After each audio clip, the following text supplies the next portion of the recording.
नमस्कार, आप देख रहे हैं ग्रेटर जम्मू और मैं हूं आपके साथ नीतू सिंह। 2024-25 का आज बजट जो है फाइनेंस मिनिस्टर निर्मला सीतारमण के द्वारा जो है पेश कर दिया गया है। इस बजट में जम्मू कश्मीर के साथ साथ नेशन वाइड पर इस बजट ने क्या कुछ असर दिखाया है, इस पर बात करने के लिए हमारे साथ इस समय मौजूद है जम्मू कश्मीर काउंसिल एसोचैम के चेयरमैन मानिक बत्रा जी। सर, बजट आज पेश हो चुका है और ओवरऑल आप इस बजट को किस तरह से देख रहे हैं, खासकर अगर जम्मू कश्मीर की बात की जाए तो जम्मू कश्मीर के लिए कितना फेवरेबल है?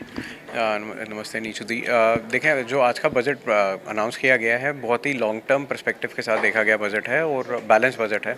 हमारी इकोनॉमी जो है, Indian economy mostly agriculture based है और जो हमारी इंडस्ट्री बैकबोन भी है वो एमएसएमई है। सो दोनों सेक्टर्स को बहुत अच्छे से टच किया गया है। यूथ और स्किलिंग और एम्प्लॉयमेंट की बात की गई है इस बजट में। सो ओवरऑल देखें तो एक बहुत सोचा समझा गया अच्छा बजट है। अगर मैं एग्रीकल्चर की बात करूं तो 1.5 लाख करोड़ के प्रावधान रखे गए हैं। ऑर्गेनिक फार्मिंग प्रमोट करने की बात की गई है जिससे एक्सपोर्टेबल्स बढ़ेंगे इंडिया से। इस बजट में अगर कोई टेक्नोलॉजी अडॉप्शन करना चाहता है एग्रीकल्चर में तो उसके प्रावधान रखे गए हैं। इनोवेशन के लिए भी 1 लाख करोड़ का अलग से बजट रखा गया है जो हर सेक्टर को टच करेगा। और क्लस्टर्स बनाने की बात की गई है जो सप्लाई चेन्स को स्ट्रेंथन करेंगी हमारे जो सिटीज़ की हैं, जिससे हमारे इंपोर्ट डिपेंडेंसी ख़त्म होगी। स्किलिंग में 25,000 स्टूडेंट्स को अप टू 7.5 लाख का लोन दिया जाएगा। 1 करोड़ इंटर्न्स को टॉप 500 कंपनीज ऑफ इंडिया में इंटर्नशिप कराई जाएगी over a period of next 5 years, जिससे इंडिया के स्किल और एम्प्लॉयबिलिटी दोनों बढ़ेंगी। India is one of the youngest countries in the world और पूरा दुनिया हमें as a man power hub देखती है क्योंकि we are one of the largest English speaking population also. और अगर हम एमएसएमई की बात करें तो जो कोलैटरल फ्री लोन्स होते थे उसमें अप टू 100 करोड़ के जो लोन है वो मिल सकते हैं एमएसएमईज़ को। न्यू असेसमेंट क्राइटेरिया की बात की गई है based on digital footprint of the MSME. उसके बाद मुद्रा लोन को 10 लाख से बढ़ा के 20 लाख कर दिया गया है जिससे न्यू एंटरप्रेन्योर्स या जो न्यू बिजनेस में एंटर करना चाह रहे हैं उनको बेनिफिट्स मिलेंगे। सिड भी अपनी ब्रांचेस बढ़ाएगी जिससे एक्सेस टू फाइनेंस ईजिली मिलेगा इंडस्ट्रीज़ को। और e commerce hubs in public private partnership बनाने की बात की गई है जिससे एक्सपोर्ट्स बढ़ेंगे कंट्री से। टूरिज़्म को टच किया गया है क्योंकि टूरिज़्म बहुत इंपॉर्टेंट है। So tourism religious circuit sectors develop करने की बात की गई है क्योंकि टूरिज़्म डेवलप होगा तो by default foreign direct investment आएगी और एम्प्लॉयमेंट भी बढ़ेगी कंट्री के अंदर।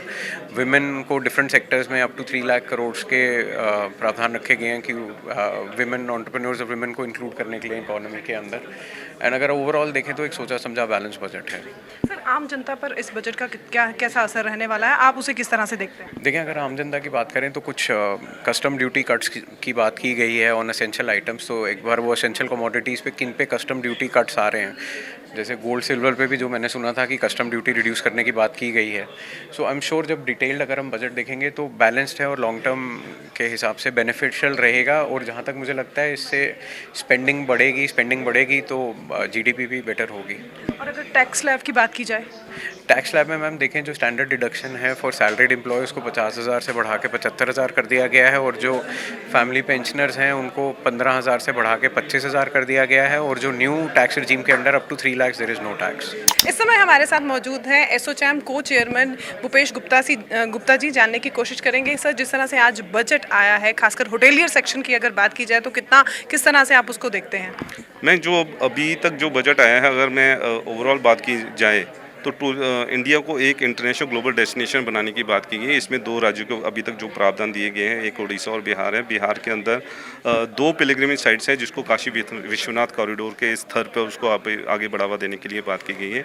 अभी जम्मू का बजट आएगा, जम्मू में क्या क्या प्रावधान रहते हैं टूरिज्म सेक्टर को बढ़ावा देने के लिए, एक बार देखने के बाद ज़रूर बात की जाएगी। सर, जिस तरह से ये 3.0 बजट है और निर्मला सीतारमण जिन्होंने 7वीं बार इतिहास बनाया है, 7वीं बार बजट पेश किया है, क्या लगता है कि जम्मू कश्मीर के लिए इस बार कितनी फेवरेबल कंडीशन रहेगी एज बजट?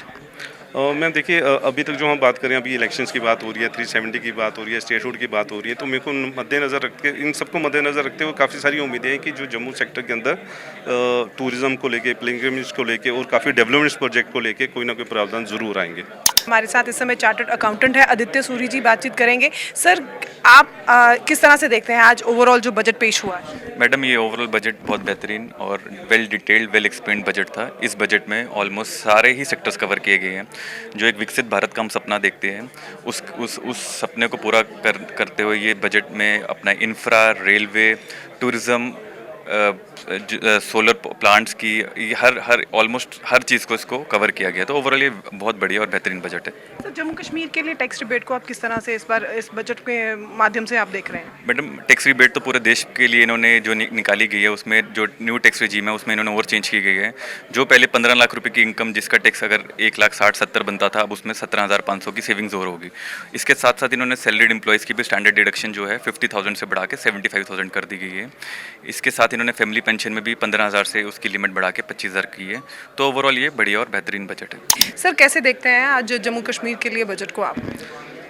देखिए, अगर एमएसएमईज़ की संदर्भ में बात की जाए, क्योंकि आपको पता है हमारे जे.एंड.के स्टेट में एमएसएमईज़, एग्रीकल्चर और टूरिज़्म ही मेन 3 फोकस एरियाज़ हैं। तो एमएसएमईज़ के लेके उन्होंने जो कोलैटरल फ्री लोन की जो बात की गई है, क्योंकि जो व्यापारी वर्ग है उसका एक हमेशा इशू रहता है फंडिंग से रिलेटेड। तो उसके लिए इन्होंने जो 100 करोड़ का कोलैटरल फ्री लोन दिया गया है, और एमएसएमई की क्लासिफिकेशन करने का भी प्रावधान है कि उसको डिजिटलाइजेशन के अंतर्गत हम क्लासीफाई करेंगे, और सिडबी की ब्रांचेस बढ़ाने की बात की गई है। वो एमएसएमईज़ के लिए काफ़ी अच्छी चीज़ है।